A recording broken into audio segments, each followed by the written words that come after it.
भूर्भुवः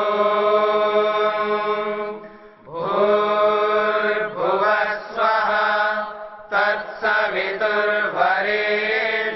भर्गो देवस्य धीमहि धियो यो नः प्रचोदयात्।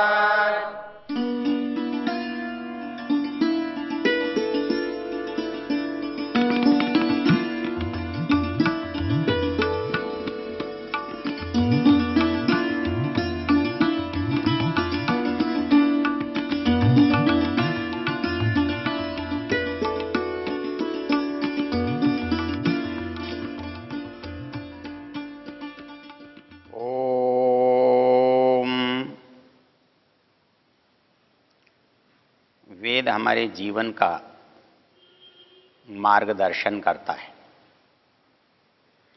व्यक्तिगत जीवन का मार्गदर्शन करता है, पारिवारिक जीवन का मार्गदर्शन करता है, सामाजिक जीवन का मार्गदर्शक है, भौतिक जीवन का मार्गदर्शक है और हमारे आध्यात्मिक जीवन का भी मार्गदर्शक है।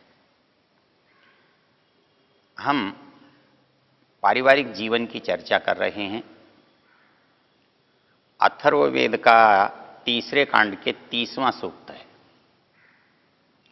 ये सौमनस्य सूक्त कहलाता है। इसमें 7 मंत्र हैं। इसका ऋषि अथर्वा है और इसका देवता सौमनस्य है। इसके पहले मंत्र में हमारा घर परिवार कैसा होना चाहिए ये चर्चा की। वहाँ के सदस्य सहृदय होने चाहिए, सौमनस्य वाले होने चाहिए, द्वेष रहित होने चाहिए। तब हमारा जो परिवार है जैसा हम चाहते हैं प्रेम युक्त व्यवहार वाला हो सकता है। ये तो हमें क्या चाहिए ये बात कही। दूसरे मंत्र में चर्चा ये है कि ये हो कैसे सकता है, क्योंकि हमें जो चाहिए हो सकता है सभी बता देंगे, सभी कहेंगे कि प्रेम से रहना चाहिए, प्रेम से रहिए। लेकिन प्रेम से रहने के सूत्र क्या हैं, वो आधार क्या है, वो तरीका क्या है जिससे कोई परिवार प्रेम से रह सकता है। मंत्र है अनुव्रतः पितुः पुत्रो मात्रा भवतु सम्मना जाया पत्ते मधुमतीं वाचम वदतु शंतिवान। इसमें जो मुख्य विचारणीय बिंदु हैं उन शब्दों में एक शब्द है अनुव्रतः, दूसरा शब्द है सम्मना और तीसरी बात है मधुर वाक, चौथी चीज है शांतिवान। अर्थात हमारा जो पारस्परिक व्यवहार है वो किन बातों पर निर्भर करता है। हमारे पास परिवार में कुछ लोग तो बड़े होते हैं, वो पहले से चले आ रहे हैं। कुछ लोग पीछे आते हैं, उन्हें हम संतान कहते हैं, पुत्र कहते हैं, पुत्री कहते हैं। जो चल रहे हैं उनका चिंतन, उनका विचार निश्चित धारा की ओर जाता है। उनका विचार सुनिश्चित होता है, उनका मार्ग पहले से तय होता है और वो उस रास्ते पर चलते हैं। लेकिन हमारे घर में आने वाले नए जो सदस्य हैं वो चाहे पुत्र पुत्रियों के रूप में हों, वधुओं के रूप में हों, उन्हें वहाँ के वातावरण और वहाँ की विचारधारा से सामंजस्य बैठाना होता है। जो नए सदस्य बच्चे होकर के, शिशु होकर के हमारे घर में आते हैं, उनके निर्माण का उत्तरदायित्व, उनके संस्कारों का उत्तरदायित्व माता पिता का होता है। यहाँ जो चर्चा विशेष की गई है, हमारे और जो पुराने लोग हैं, इनके बीच में जो विवाद होता है, जो मतभेद हो सकता है, हमारी उनकी विचारधारा मेल नहीं खाती है, वो बिंदु क्या है? हम एक दूसरे के अनुकूल हो सकते हैं यदि हमारा संबंध अनुव्रति का हो, क्योंकि व्रत तो जो बड़ा है उसका है, जिसने पहले से धारण किया है उसका है, जो उसके पीछे आया है उसे तो अनुव्रत होना होगा। यदि उसके व्रत पहले व्यक्ति के व्रत से भिन्न होंगे तो उनमें मतभेद की संभावना बढ़ जाएगी। और ऐसा नहीं होता कि भिन्न भिन्न व्रत होने से विरोध होता है,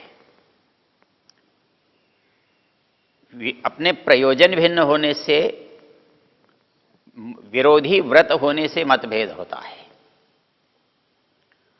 तो व्रत अनुव्रति होने के लिए पहले हमें व्रत को जानना होगा, व्रत को समझना होगा। व्रत मनुष्य जीवन की एक बड़ी उपलब्धि है मनुष्यता के लिए। शास्त्र कहता है अव्रतो अमानुष,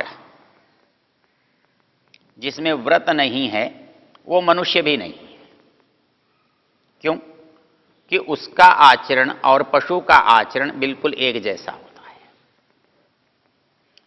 पशु का कोई नियम नहीं है कि उसे कब सोना चाहिए, उसे कब उठना चाहिए, कब खाना चाहिए, कितना खाना चाहिए, कैसे रहना चाहिए। उसका नियम उसे करने की आवश्यकता भी नहीं है। जो नियम उसके हैं या उसके पास हैं वो प्रकृति ने उसे दिए हैं और उन्हीं प्राकृतिक नियमों से उसका चलना पर्याप्त है। किंतु यदि मनुष्य भी उन्हीं प्राकृतिक इच्छाओं से चलना चाहे तो संसार में अव्यवस्था पैदा हो जाएगी। क्योंकि पशुओं में जो नियमों का संचालन है वो संवेग से और सामर्थ्य से होता है। उनको कोई इच्छा होती है, भूख प्यास, वो उसकी ओर प्रवृत्त हो जाते हैं।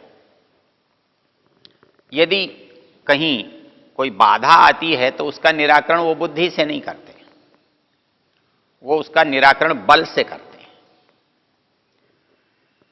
एक समूह में दो युवा हैं तो वो निर्णय ये नहीं करते कि हमें कैसे रहना है, वो निर्णय लड़कर करते हैं। एक झुंड का एक ही नेता होता है। यदि वहां दो नेता हो गए तो संघर्ष होगा। जो बलवान होगा वो नेतृत्व करेगा और जो बलवान नहीं होगा वो वहां से हट जाएगा। इसमें जो समूह में प्राणी हैं वो इसके निर्णायक नहीं होते। निर्णायक जो नेता हैं वही होते हैं, उन्हीं का द्वंद्व होता है, उन्हीं का युद्ध होता है, उन्हीं में संघर्ष होता है। उनमें जो विजयी होता है उसे दूसरे प्राणी स्वीकार कर लेते हैं, समूह के दूसरे लोग स्वीकार कर लेते हैं। किंतु मनुष्य के साथ ऐसा नहीं है। मनुष्य के यहां तो सब चीजों का विभाजन है, बांटना है। किसी के पास कोई न्यूनता न रहे इसका विचार है। इसलिए हम भी इकट्ठे होते हैं, पशु भी इकट्ठे होते हैं।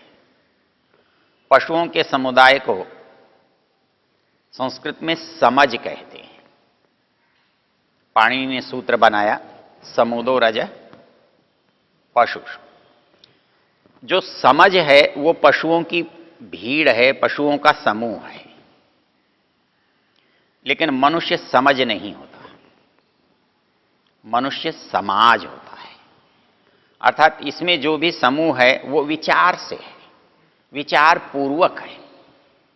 वो इकट्ठे हुए हैं तो वो इकट्ठे होने के पीछे उद्देश्य है, प्रयोजन है, उसके पीछे एक नियम है। तो जब हम एक जगह रहते हैं,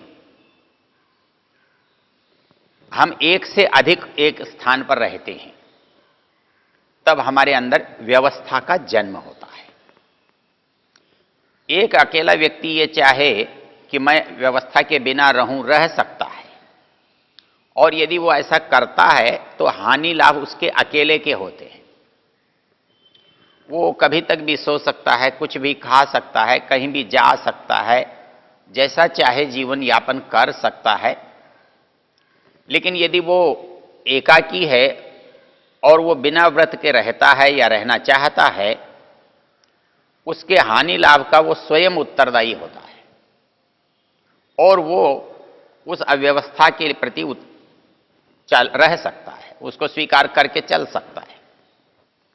लेकिन जहां दो इकट्ठे हो जाते हैं, तीन हो जाते हैं, तीन से अधिक हो जाते हैं, वहां व्यवस्था का जन्म होता है। वहां हमें एक दूसरे की सुविधा असुविधा का ध्यान रखना होता है, हमको एक दूसरे के अनुकूल बनाना होता है।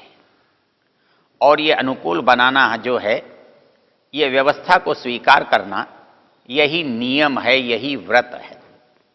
अर्थात जहां हम रहते हैं, जिस परिवार में, जिस समाज में, जिस संस्था में, जिस देश में, हमें उसकी जो व्यवस्था है, उसके जो नियम हैं, उनकी जानकारी होना और उन्हें स्वीकार करना।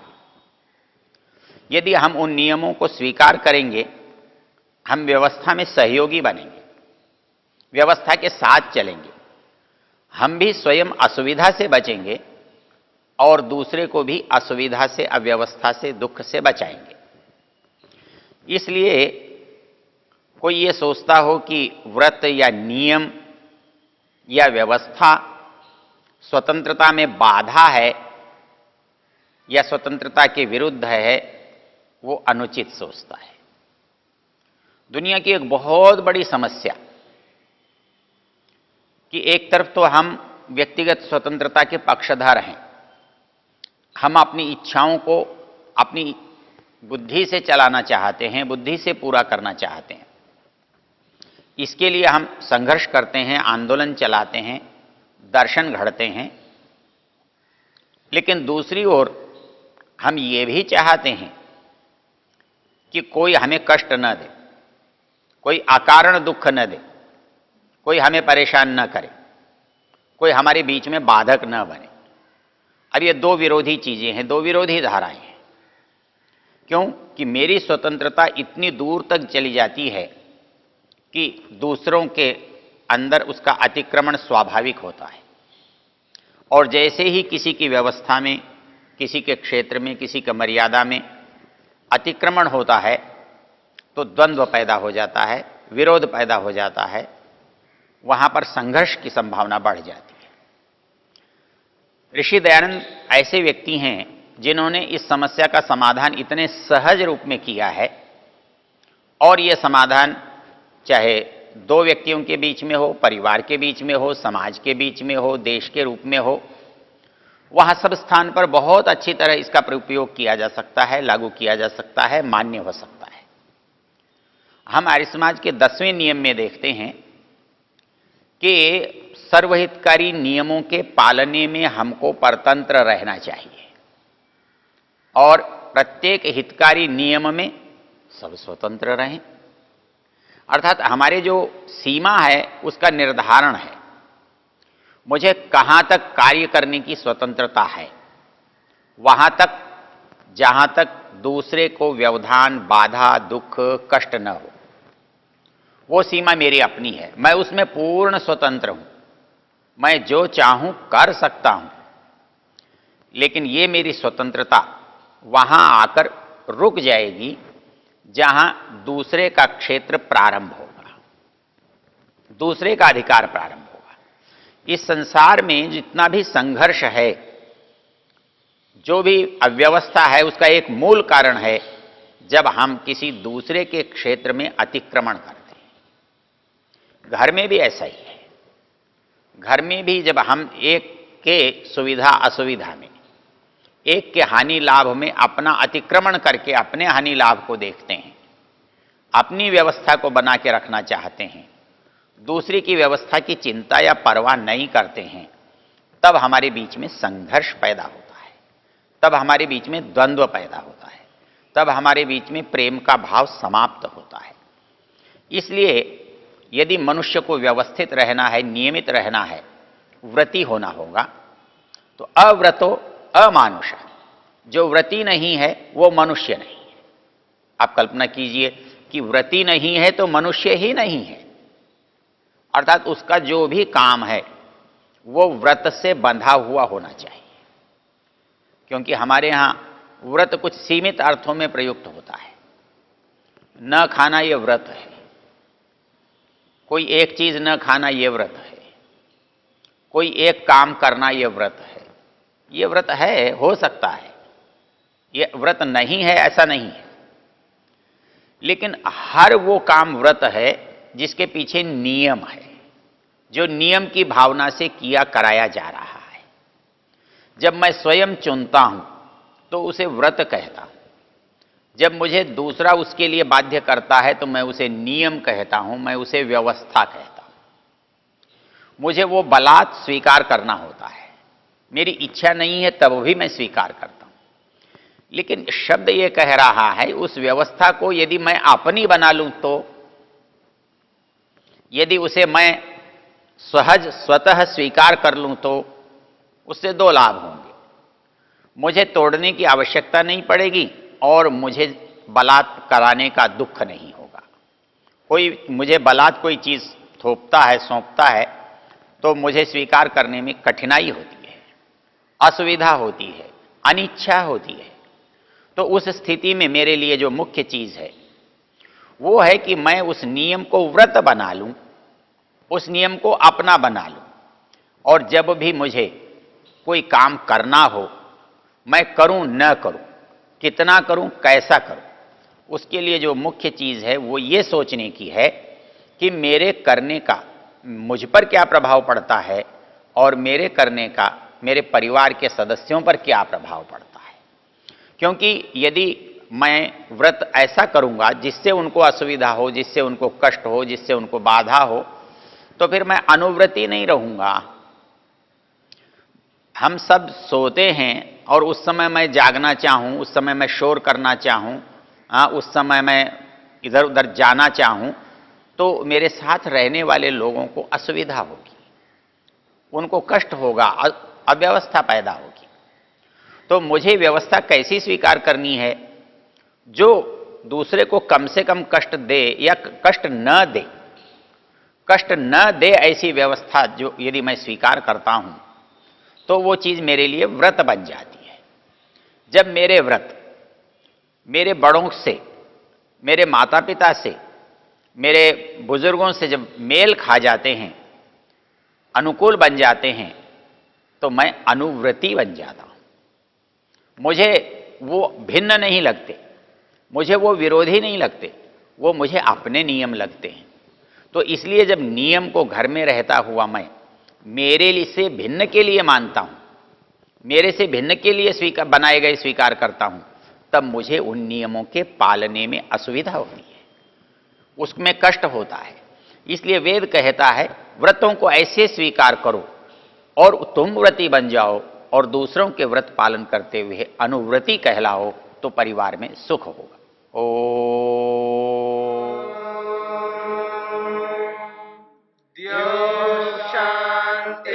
शांतिरंतरिक्षं शांति पृथिवी शांतिरापः शांतिरोषधयः शांतिः वनस्पतयः शांतिर्विश्वे देवाः शांतिर्ब्रह्म शांति सर्वं शांति शांतिरेव शांति क्षमा शांतिरेव